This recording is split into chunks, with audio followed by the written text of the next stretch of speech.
Hi, I'm Pat Benincasa, and this is FTC in between number 10, Perfection-ISM or Perfection isn't.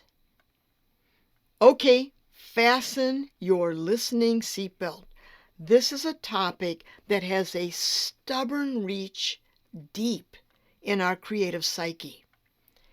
In a world that glorifies success and fame 24/7, perfection sings a siren song saying this is the path to stellar achievement. It lures us with a tantalizing illusion of totally flawless pursuits. But this shimmering facade with neon promises has deadly consequences lurking in its shadow. So what is perfectionism? Perfectionism is a mindset of unattainable standards, leading to self-criticism, fear of mistakes, and stifled creativity. And forget satisfaction, the constant pressure to meet these crazy high standards is an invitation to a stress fest, wreaking havoc on your sense of well-being and self-worth. Perfectionism should come with a warning label. Too much of this leads to chronic stress and bouts of creative destabilization.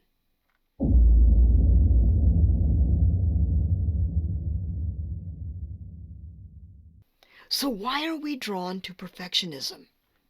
Well, there are a lot of reasons. So let's start with achievement and external validation, because they play a role. We believe that perfection will lead to success, admiration. Now, I've struggled with this one, seeking approval and validation by others to fill a void in myself. If I rack up achievements, I'll get approval. The thing is, as soon as you achieve one thing, you search for the next. When you link achievement with approval, it's a runaway freight train of never enough. Fear of failure demands that any deviation from perfection is a sign of inadequacy and incompetency. This one's a biggie for me too. My education was a constant nightmare of humiliation.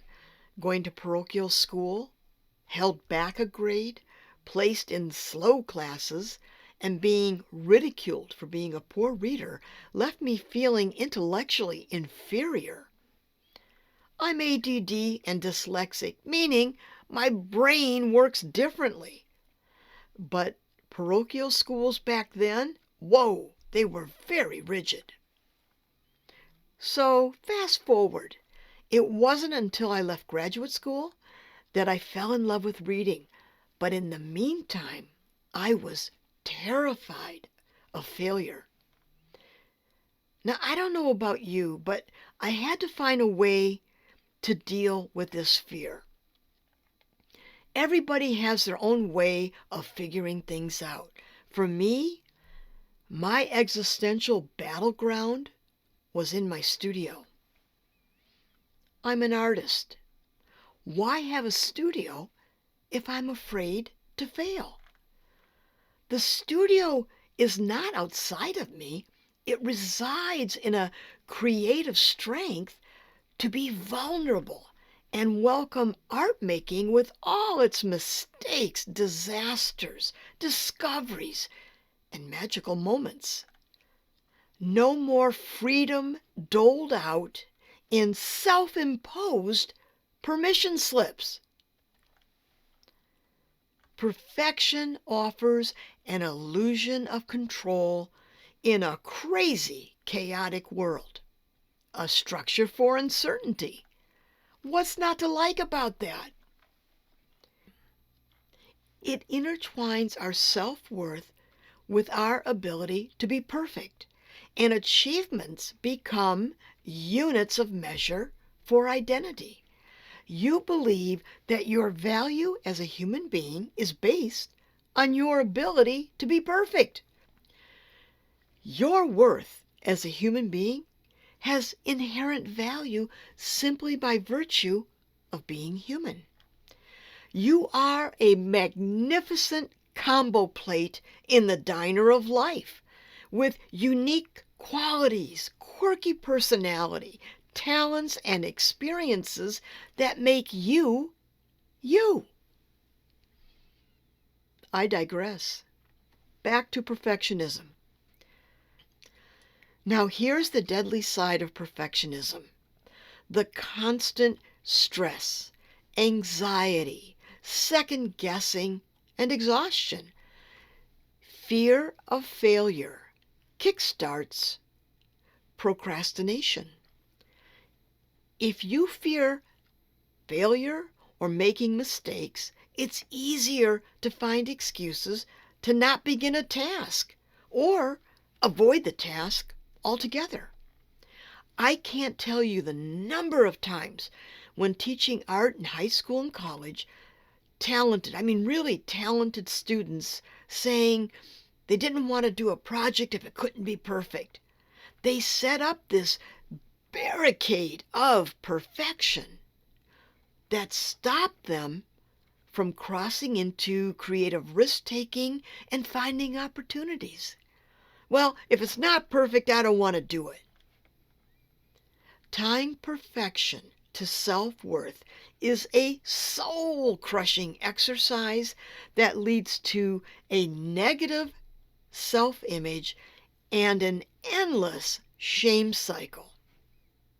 And who the hell made worshiping at the altar of perfection a necessary step to being creative? Okay, show me a perfect human being. All right. This zealous pursuit of perfection minimizes any joy in what you accomplish because it's never enough. That inner voice, the taskmaster, doesn't allow your body to take breaks, relax, or binge on Netflix if that's what you need to do. Perfectionism is a forced march mindset that has no time for your authentic self. It doesn't allow for creative process or discovery. It's results driven. On the opposite end, creativity is passion, play, risk-taking, losing yourself in your work. It's the expression of soul that longs to be realized, seen, experienced, and cherished.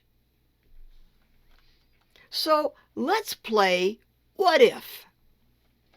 What if you unload the burden of perfection and pursue excellence, allowing your messy creativity to thrive? What if you treat mistakes like a no big deal part of problem solving? You create space to rearrange your mental furniture to make room for possibility. The little kid in the sandbox dragging her shovel, making sounds, is not thinking about perfection. She's too busy building highways and superstructures, delighting in her world-building imagination. In this creative journey, there is one thing asked of you: trust. Trust the process. Trust yourself. Unbolt the door and let your free-range imagination roam. Be the kid in the sandbox. Creativity is a tapestry woven with threads of imperfection. Those jangled flaws and mistakes are bold explorations, a patchwork quilt of unique expression, a soul daring to be who she is. Okay, thank you. Bye